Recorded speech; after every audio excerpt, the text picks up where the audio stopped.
Mechanical tension is not the main driver for hypertrophy. Alright. So what's going to contribute the most to total size? Not this stuff right here. Myofibril hypertrophy happens in micrograms at best. Getting stronger doesn't directly mean bigger muscle.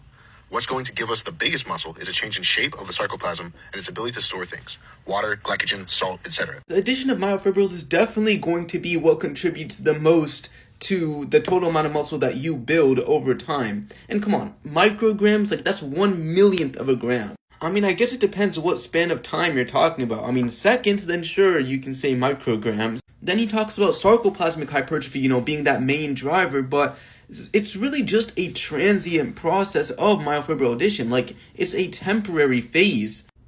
And if mechanical tension was truly the key to getting bigger, then why are there little Chinese boys lifting more weight than Nick Walker?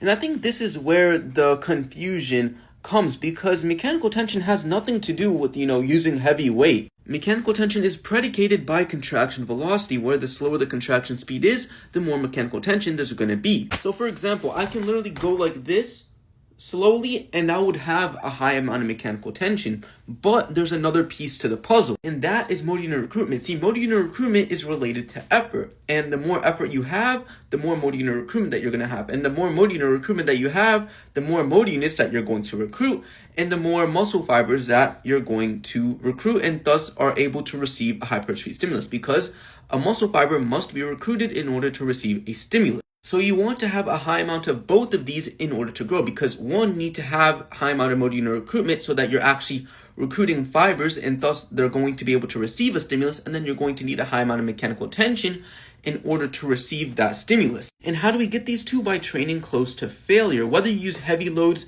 moderate loads, or light loads. Because when we train close to failure, we're going to have a high amount of motor unit recruitment from the high effort, and we're going to have a slower contraction speed, so we're going to have high amounts of mechanical tension. So yeah, I hope this helped, and